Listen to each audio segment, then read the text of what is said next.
Hello guys, in this video we are going to discuss about the Lossen rearrangement. We have discussed earlier that Cartesius rearrangement and Hofmann rearrangement, these two rearrangements produce this isocyanate intermediate as the intermediate during the rearrangement, and after that it undergoes the attack by a nucleophile to produce the corresponding products. In maximum cases, attack by a water molecule produces this amine which has one carbon less than the initial starting material. So what are the starting material in case of Cartesius and Hofmann rearrangement? In case of Cartesius, the starting material is a acyl azide. In case of Hofmann, it is a negatively charged anion of the N-bromoamide derivative. But in case of Lossen, the starting material is different.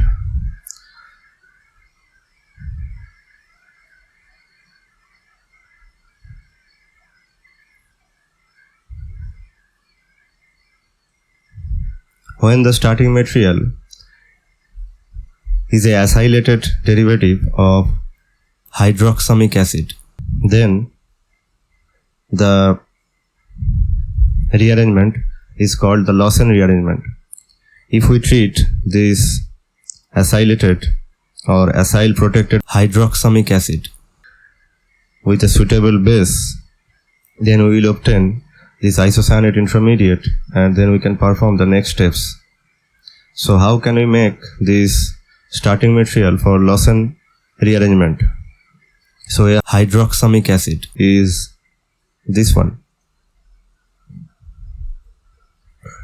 If we perform the acylation by reacting a acyl chloride in presence of a suitable base, for example triethylamine, then it will attack this acyl chloride.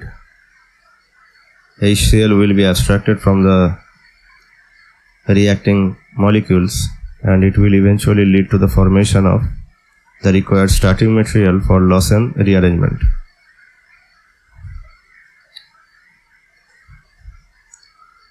So how we can make the hydroxamic acid?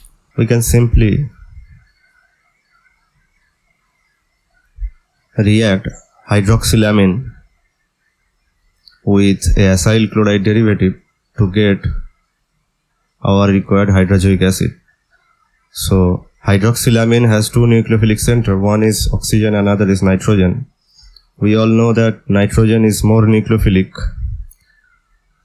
The nitrogen center is more nucleophilic than the oxygen center due to the less electronegativity of nitrogen atom than that of oxygen.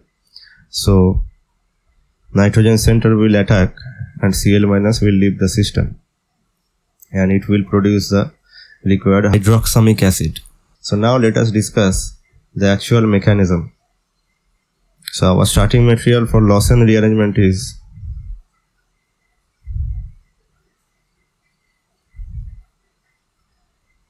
this one. So when it is treated with a suitable base, so the base will abstract this hydrogen atom,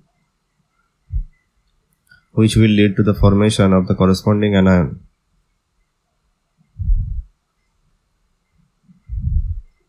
And then the rearrangement,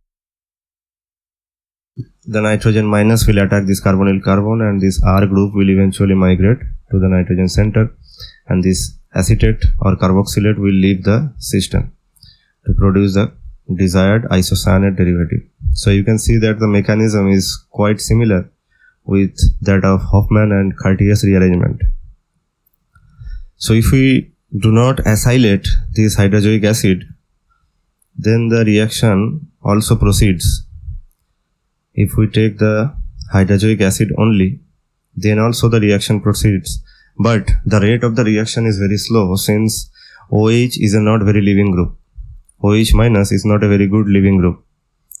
Between OH minus and acetate, let's say, this negative charged acetate is highly stable due to the conjugation present in the anion, but OH minus is highly reactive, or rather poor leaving group, due to the absence of such kind of stabilization of the negative charge. So the reaction rate will be very slow in Lossen rearrangement. So that's why we need to acylate this OH group first, and then we can easily perform the Lossen rearrangement. One important aspect of the reaction is the mechanistic study. So this is the structure. I am drawing the structure again.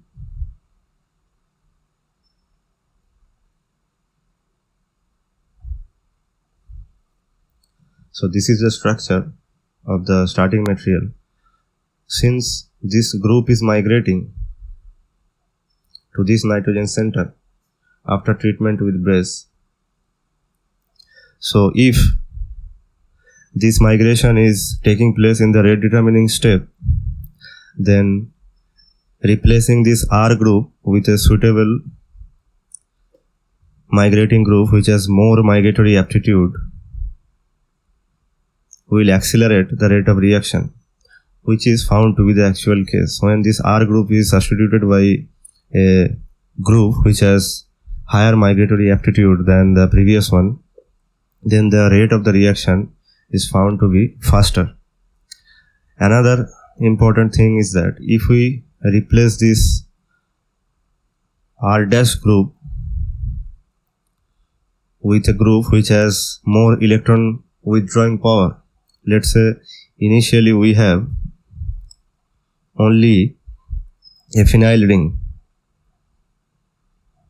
Initially this was the leaving group. So if we replace this benzoate leaving group with paranitro benzoate group, then the rate was also found to be increased. Since nitro is a highly electron withdrawing group which has both -I and -R operating to pull up the pi electron cloud as well as sigma electron cloud from the benzene ring, that's why in this case the leaving group property will be higher than in this case. So both these experimental findings suggest that the leaving of this acetate group as well as migration of this R group are taking place in the same step, which is the rate determining step. So that's it. So after the formation of this isocyanate, you can treat it with water or any other nucleophile to get the desired products. So that's it. This is a mechanistic explanation of Lossen rearrangement. I hope that this video is helpful for you guys. If you like this video, then please subscribe to my channel. It will help me to provide more videos which will be very helpful to you. Thank you for watching. See you in the next video.